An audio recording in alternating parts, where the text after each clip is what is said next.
ibu-ibu, bapak-bapak, anak-anak, orang-orang muda, para sahabat-sahabat Tuhan yang sedang mengikuti misa kudus ini, saya mengingatkan kita lagi tentang tahun 2021 dicanangkan Bapak Paus Fransiskus tentang tahun Santo Yosef. Santo Yosef adalah pelindung gereja semesta, pelindung keluarga-keluarga Kristiani, dan pelindung kaum pekerja. Mari, ibu bapak, bersama-sama kita menyerahkan gereja kudus kita, menyerahkan keluarga-keluarga kita, dan pekerjaan-pekerjaan kita, apapun bentuknya pekerjaan kita. Entah pekerjaan kita itu menghasilkan banyak, ataupun pekerjaan kita itu menghasilkan sedikit, kita pasrahkan kepada pertolongan dari Santo Yosef. Ibu bapak, saudara-saudari, saya mengajak kita bersama-sama untuk memusatkan perhatian dan pemikiran kita kepada Injil yang dibacakan pada hari ini. Kita seolah-olah berhadapan dengan Tuhan Yesus yang sedang kalap. Dia datang ke bait Allah, dia membuat cemeti, dan dia usir pedagang-pedagang dari pelataran bait Allah itu. Apa sih yang sebenarnya sedang terjadi? Apakah Tuhan kita itu Tuhan yang kalap? Tokoh agama yang fanatik? Sehingga dia tidak suka tentang perdagangan, dia tidak suka tentang kalap, dan dia mau mengobrak-abrik usaha orang lain. Apakah Tuhan kita, Yesus, seperti begitu? Seperti kita kenal dalam peristiwa-peristiwa harian kita, terutama pada waktu bulan puasa Ramadan, bulan suci, ada saja tokoh-tokoh yang begitu fanatik dengan agama sehingga bertindak menutup restoran-restoran, menutup pekerjaan orang. Itu kita menyaksikannya. Apakah Tuhan Yesus seperti begitu? Mari kita melihat bersama-sama. Peristiwa yang terjadi adalah pada perayaan Paskah, menjelang Paskah. Maka ada peziarah-peziarah dari mana-mana datang ke bait Allah untuk mempersembahkan kurban. Dan kurban yang mereka persembahkan adalah binatang-binatang. Lembu, domba, sapi, kambing. Itu yang akan dipersembahkan. Tetapi aturan-aturan tentang persembahan itu sangat ketat. Jadi bukan sembarangan binatang yang dipersembahkan. Tidak. Binatang itu harus jantan. Atau binatang itu harus mulus. Tidak boleh cacat. Umurnya mesti berapa tahun. Jadi ada aturan-aturan itu. Nah, ibu bapak, para peziarah, bagaimana mungkin mereka harus siapkan binatang, bawa dalam perjalanan, lalu dipersembahkan kepada Tuhan di bait Allah itu. Ini tidak mungkin. Makanya di pelataran bait Allah itu ada pasar hewan. Orang menjual binatang-binatang di sana supaya para peziarah datang membeli binatang-binatang itu dan mempersembahkannya. Uang yang berlaku pada zaman itu adalah uang dari Kekaisaran Roma. Karena Israel dijajah oleh pemerintah Roma. Tetapi di pelataran bait Allah, uang Romawi dianggap haram. Maka uang Roma harus ditukar dengan shikal. Uang Israel, shekel. Harus ditukar. Maka di pelataran bait Allah itu juga ada falas. Meja-meja penukar valuta asing. Karena uang Roma tidak boleh dipakai di pelataran bait Allah. Nah, ibu bapak, yang terjadi adalah seperti begini. Supaya kita mengerti, Tuhan kita itu bukan Tuhan yang fanatik. Bukan tokoh agama yang membenci perdagangan.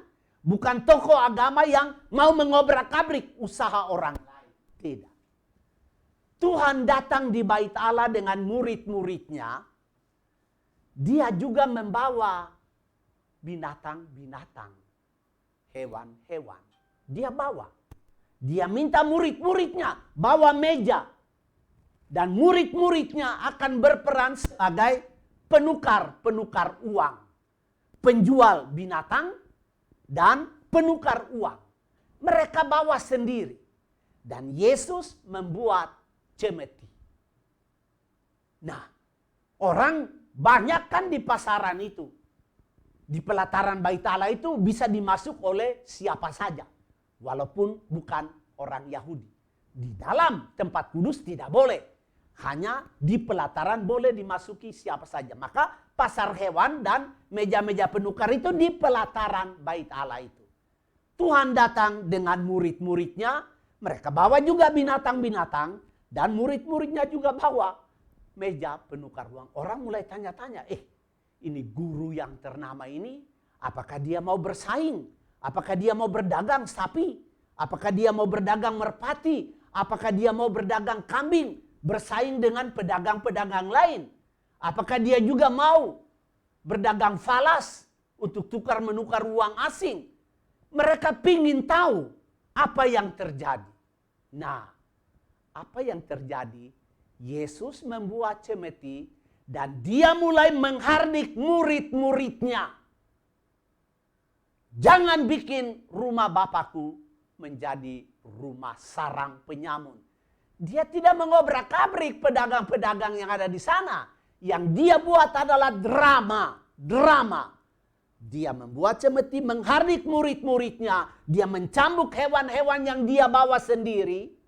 Dan dia menjungkir balik meja-meja yang murid-muridnya bawa. Ini yang terjadi. Jadi Tuhan bukan kalap. Ibu bapak ingat peristiwa pada waktu demo besar tentang reformasi. Reformasi yang sudah mati. Orang mengusung satu jenazah reformasi yang sudah mati. Nah, ini demo. Tuhan membuat unjuk rasa seperti begitu. Nah, itulah yang terjadi ya. Jadi bukan Yesus mengobrak-abrik usaha-usaha orang di pelataran, itu bukan. Yang dia buat adalah satu unjuk rasa terhadap murid-muridnya. Yang membawa sendiri binatang, yang membawa sendiri meja, dan dia mencemeti mereka. Dengan unjuk rasa itu, orang berpikir apa yang dia maksud. Dan bagi orang-orang Yahudi, ini tidak kebetulan. Karena mereka sangat ingat bagaimana nabi-nabi dulu selalu juga membuat lakon-lakon drama seperti begitu. Contoh, Nabi Yeremia. Pernah orang menonton Nabi Yeremia membawa ikat pinggang lalu pergi menyembunyikan di celah batu di sungai Efrat. Beberapa waktu kemudian Nabi Yeremia itu pergi mengambil kembali ikat pinggang itu. Ternyata ikat pinggang itu sudah lapuk. Tidak layak lagi dipakai. Nah, ini lakon Yeremia untuk mengatakan kepada Israel, kamu sama dengan ikat pinggang yang sudah lapuk itu. Tidak ada guna lagi dikenakan kepada pinggang Anda. Nah, ini orang-orang Yahudi sangat ingat nabi-nabi besar, Nabi Yesaya, Nabi Yehezkiel, Nabi Yeremia. Mereka membuat lakon-lakon drama seperti yang Yesus buat itu. Jadi apa yang terjadi? Mereka menantang Yesus terhadap drama itu. Jadi bukan karena Yesus mengobrak-abrik pedagang-pedagang yang ada di situ. Tidak. Dia sedang membuat suatu unjuk rasa. Nah, sekarang pertanyaan kita adalah, apa yang Yesus maksud dengan unjuk rasa itu? Dia mau mengatakan kepada orang-orang Yahudi bahwa bait Allah sekarang ini adalah bait lahiriah saja. Tidak lagi bait Allah yang murni. Kenapa? Karena orang datang bersiara di bait Tuhan hanya sibuk dengan urus cari binatang-binatang yang mulus, binatang-binatang yang layak dikorbankan. Orang tidak memusatkan perhatian lagi kepada Allah. Orang hanya sibuk dengan menukar uang Roma ke uang shekel supaya dapat membeli binatang-binatang untuk dipersembahkan. Tetapi Yesus bilang, itu semua akan runtuh. Binatang yang kamu persembahkan, uang yang kamu tukar, itu tidak akan bertahan. Kamu harus cari bait Allah yang benar. Manakah bait Allah yang benar itu? Menurut Tuhan, bait Allah yang benar itu adalah dirinya sendiri. Diri Tuhan sendiri itu adalah bait yang benar. Kenapa? Karena Yesus, di dalam diri Yesus, kita menemukan dan menikmati kehadiran ilahi yang menyelamatkan. Yesus adalah bait Allah yang membuat orang punya hati plong. Belenggu-belenggu batin menjadi terlepas. Orang menjadi merdeka ketika bertemu dengan Tuhan Yesus. Orang bertemu dengan kehidupan di dalam diri Yesus. Inilah bait Allah yang benar. Carilah bait Allah yang memberi kehidupan. Carilah bait Allah yang membuat batin plong. Carilah bait Allah yang membuat kita menikmati kehadiran ilahi yang menyelamatkan. Ini maksudnya. Ibu bapak, saudara-saudari, sekarang saya pindah untuk coba mengaplikasikan Injil ini pada kehidupan harian kita. Mari kita bersama-sama bertanya, untuk apa saya ada di dunia ini? Untuk apa saya diciptakan di bumi ini? Mengapa saya ada di planet bumi ini? Kebetulankah? Apakah ini rencana dari ayah dan ibu saya? Ibu bapak, kalau kita mulai dengan pertanyaan ini, menjawab pertanyaan ini dengan mulai dari diri kita. Saya ada di dunia ini karena saya mau berprestasi. Saya ada di dunia ini karena saya ingin menjadi bahagia. Saya ada di planet ini karena saya ingin menjadi kaya. Saya ada di planet ini karena saya ada punya rencana ini dan rencana itu. Karena saya punya mimpi ini dan saya punya ambisi itu.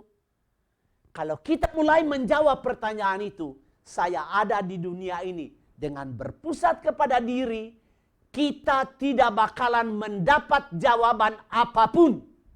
Dan kita akan mencari jawaban ini ribuan tahun lamanya. Dan tidak akan mendapat satu jawaban pun.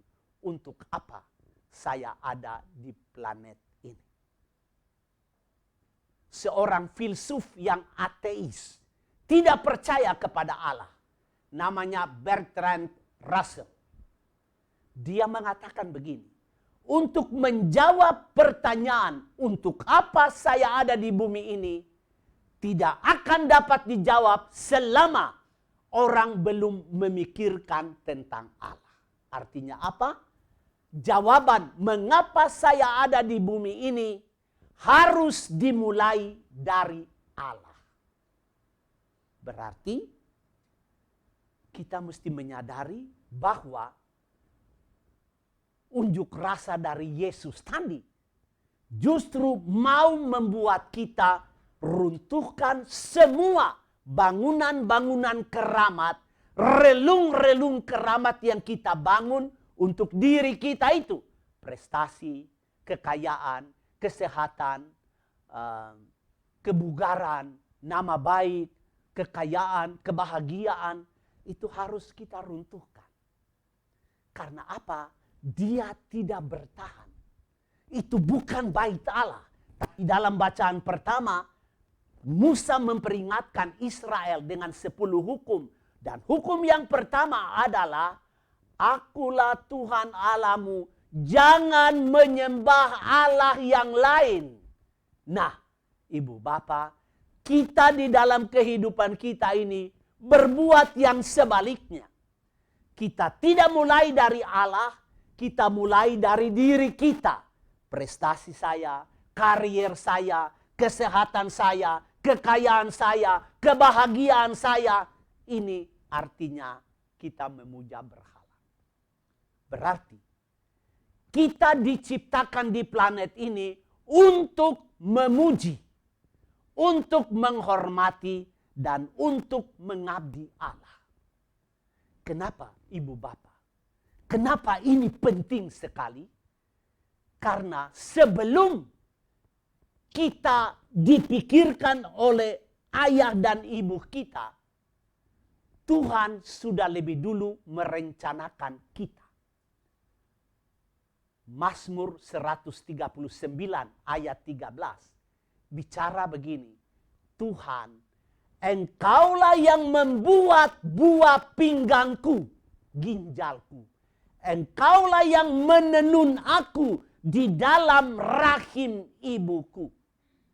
Mazmur 139 ayat 13. Dan Yesaya 44 ayat 2 bicara tentang Tuhan, Engkaulah yang membentuk aku di dalam kandungan ibuku. Maka ibu bapak, kehadiran kita di planet ini bukan kebetulan. Tetapi saya ada di planet ini untuk memuji Allah, untuk mengabdi kepada Dia, dan untuk menghormati Dia.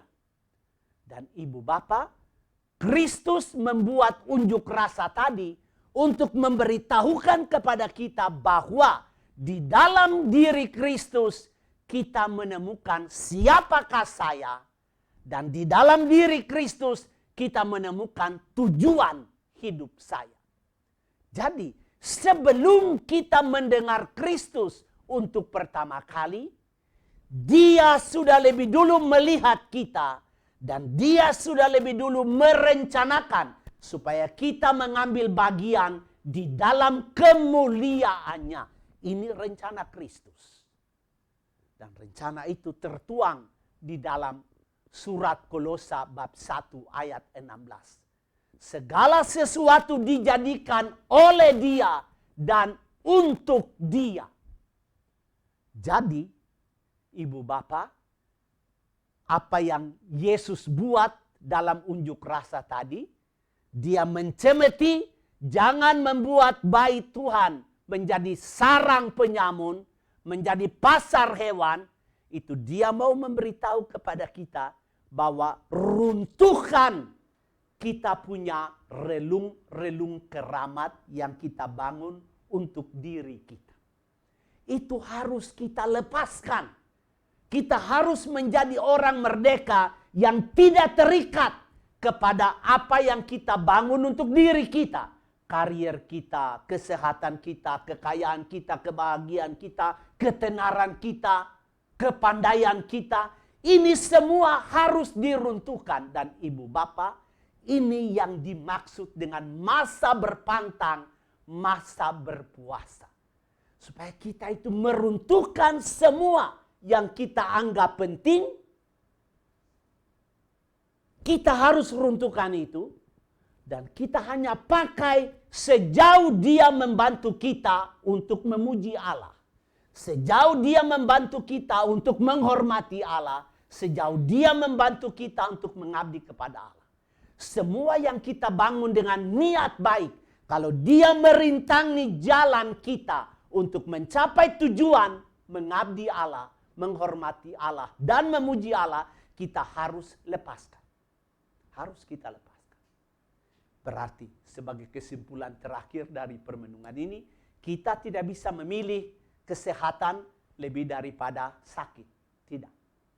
Kita tidak bisa membuat pilihan kekayaan lebih daripada kemiskinan. Dan kita juga tidak bisa membuat pilihan umur panjang atau umur pendek. Tidak. Kita tidak bisa membuat pilihan. Kalau kita sehat, kesehatan itulah untuk memuji Allah, mengabdi Dia, dan menghormati Dia. Kalau kita sakit, penderitaan itulah untuk memuji Dia, mengabdi Dia, dan menghormati Dia. Kalau kita kaya, kekayaan itulah yang kita pakai untuk menghormati Dia, mengabdi Dia, dan mencintai Dia. Kalau kita miskin, kemiskinan itulah yang kita pakai untuk menghormati, mengabdi, dan memuliakan Dia. Ini yang dimaksud. Kita tidak bisa membuat pilihan. Sebab dengan membuat pilihan itu, lalu kita mulai dari diri kita dan kita lupa yang sebenarnya. Yang sebenarnya itu adalah saya ada di planet ini untuk memuji Allah, untuk menghormati Dia, dan untuk mengabdi kepada Dia. Dan semua barang ciptaan yang lain, termasuk karier kita, kekayaan kita, pangkat, jabatan kita, semuanya itu harus kita pakai sejauh menolong kita dapat memuji Allah. Kalau Dia merintangi kita, harus kita lepaskan.